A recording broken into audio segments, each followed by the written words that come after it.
Hey guys, Everything Apple Pro here. Let's take a look at iOS 14 Beta 3, released today, exactly 1 month after the initial release of iOS 14, and quite a bit new inside. So many new icon changes, a lot of adjustments to the widgets and Apple Music, and we have this new Apple Music icon now.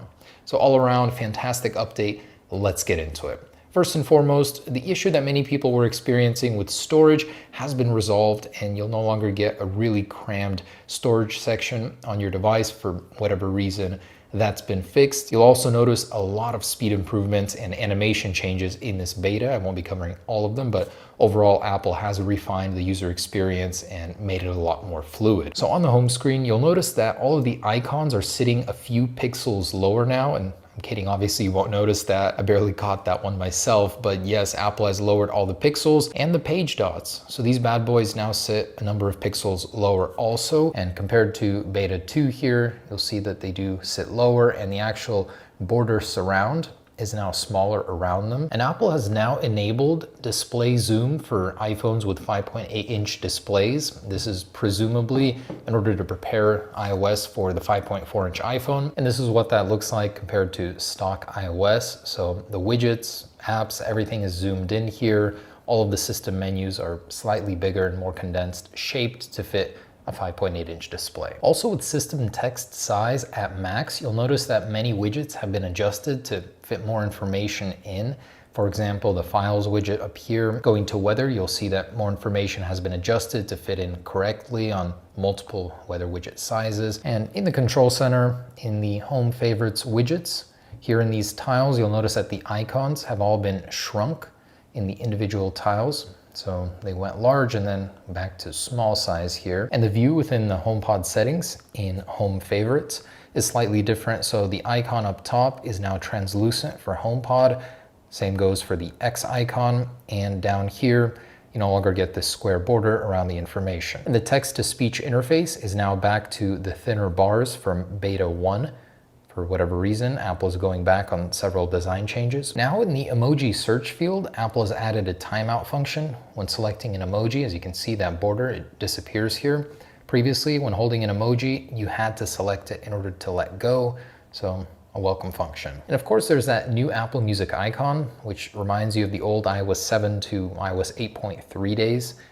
Very nice, I do like it. And there's a new Apple Music widget look to go with it, same color, now a solid magenta, although I don't like this change as much. The dark mode changes don't apply to it, so it's always sticking out. And there were quite a few changes within the music application. So for one, you can now share Apple Music to Snapchat stories, and you'll get a very similar pop-up here, what you'd see on Instagram. Also in this beta, there's a new splash screen for music and friends, locating your friend's profile for sharing music and more. Also, the color used throughout Apple Music is now a darker magenta, less pink, has more substance to it. This is a pronounced change in all of the system menus here. Also within music, clicking on the search icon and then clicking it again will now bring up the keyboard, so a very nice shortcut. Also within the search page here, you'll notice the results are slightly different. So dance has been removed, replaced with alternative, and hip hop has been removed, added to one of these smaller categories. And a very welcome feature taken from Spotify's playbook is to resume playback upon closing of Apple Music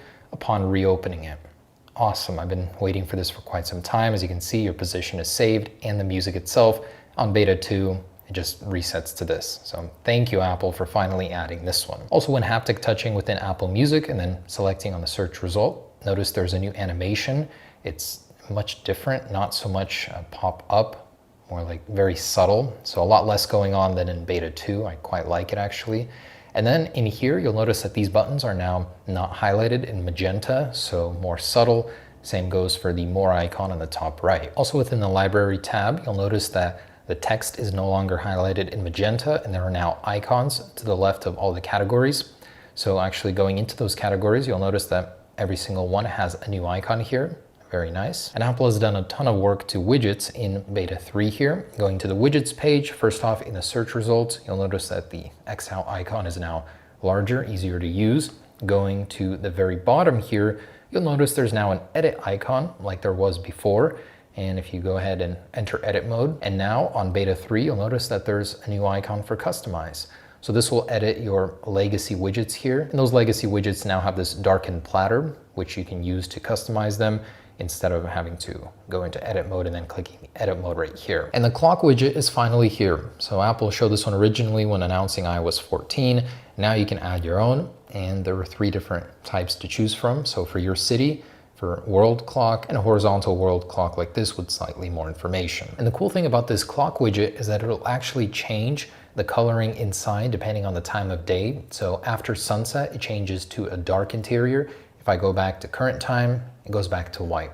Very cool detail. And Apple has also put in a lot of work on the screen time widgets. So the small version now is more condensed, shows more information, and same goes for all the other views. This is the medium view, a lot more info, this sidebar here, and the larger view is a bit more condensed with better spacing on the bottom. And there are several new pop-ups for different functions in iOS 14. One is for refreshed widgets. So when you enter your widget view for the first time after updating, this is what you'll see, basically letting you know that jiggle mode is a thing and you can edit your widgets using that. Also for editing the home screen, for this little navigation bar here, the dots basically tells you can click on those to get into the app library view. If you go into app library, you get this description here, which says a new home for all your apps organized in smart categories. Quick summary. There's also a new size for Smart Stack, which is now available in the supermassive size. Previously was not. There's also a supermassive Siri suggestions widget size right here for shortcut suggestions.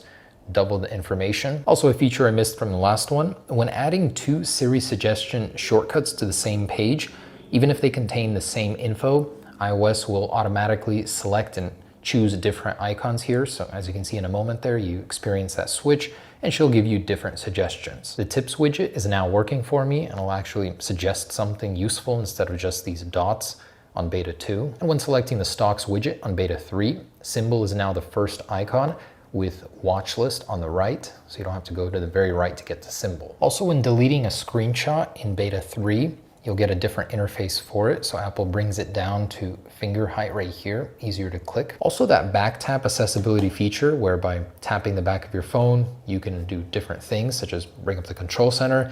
This is now available for older phones, such as the iPhone 8 Plus. Also, for older devices, 3D Touch is temporarily disabled in this beta, so it will be coming back. It's now replaced by haptic touch. I hope Apple brings it back. Also, Apple has introduced a new mask look for Memojis in beta 3. This one has a smooth look with a split seam. Previously, it was ridged. A couple changes in Mail. Swiping right reveals a new color for the flag background icon.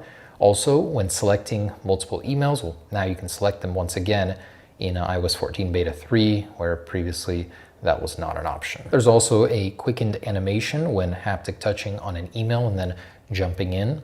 So it now happens about twice as fast, once again. iOS 14 beta 3 now supports on-device translation. So this wasn't something new per se, but it now works entirely offline. A couple changes I missed from beta 2 in shortcuts. On the bottom, there's a starter shortcuts section here. Also, Apple has added a few new glyphs here when changing the icon, namely in symbols, this stacked icon one. Also, when using this Shazam shortcut, there's now this very pretty animation. So built in up top, previously nothing would really happen. And when you go into your control center and see the usage of your microphone, it'll now specify music recognition instead of just a vague shortcuts app. Also, when Shazam doesn't recognize a song, you'll get this new prompt interface up top instead of this centered one from before. And a number of changes to maps. So for one, maps will now ask you if you prefer walking, and there's a preset setting for it. If you do select that, there's a new prompt for getting there safely. Lets you know to pay attention to your surroundings and obey local laws. Also, you'll notice when navigating by public transport, the icons within the directions here are all condensed. Also, when navigating using a bicycle, the little alert icons are now smaller and not as dark. An interesting change.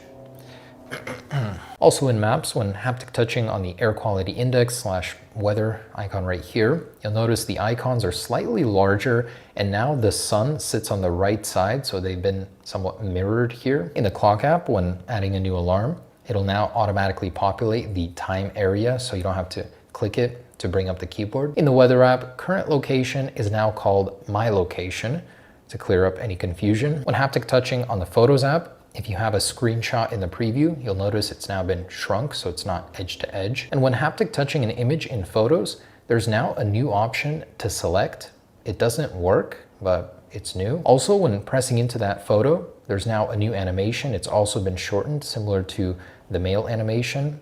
Less movement happening and it jumps into it quicker. Within the share sheet, a couple new icons. So there's a new one for slideshow. It's now in a box instead of a circle, and a new icon for create watch face with actual watch hands on the watch icon. And when editing photos in the crop and aspect ratio settings, here on the left, you'll notice new icons for mirroring, rotating, and new icons for aspect ratios. The view when haptic touching on a note is now much larger, reveals more of the note, no bottom bar here. In notes, when entering drawing mode, you'll now see grayed out icons up top where previously there was nothing, and they'll become populated as soon as you begin drawing. In Apple News, there's a new splash screen detailing audio stories. Within Apple News itself, there are a few interface changes. So in the News Plus category here, the part detailing subscription, the description for it, and in the following page, there's interface changes here. As you can see the titling, search bar, and the sizing here. Upon opening books in beta 3, you get this prompt that your collection has been renamed, and the actual view now just shows the current book you're reading instead of recents too. In podcasts, there's a new icon for the Browse tab here. And when going into the notification settings here, you no longer have the options on the bottom to remove recommendations and new features. In podcast settings, some of the options are now highlighted in blue. In health, environmental sound levels is now headphone audio levels. So all reference to environmental has been replaced by headphones. And there are now new location-based reminders for hand washing in the health app. Also, for whatever reason, in YouTube, starting with this beta, you can now stream in 4K on iOS devices. And lastly, in phone settings, there's a new tab here for call blocking and identification, and a new option for silencing junk callers. All right, guys, and there it is, iOS 14 Beta 3. A ton of changes, ton of refinement here. Overall, Beta 2 has been very good to me. I'm excited to begin using this on my personal device. We'll report if there are any issues, but so far so good. I'm really liking where this is going. Thanks for watching, guys. Peace.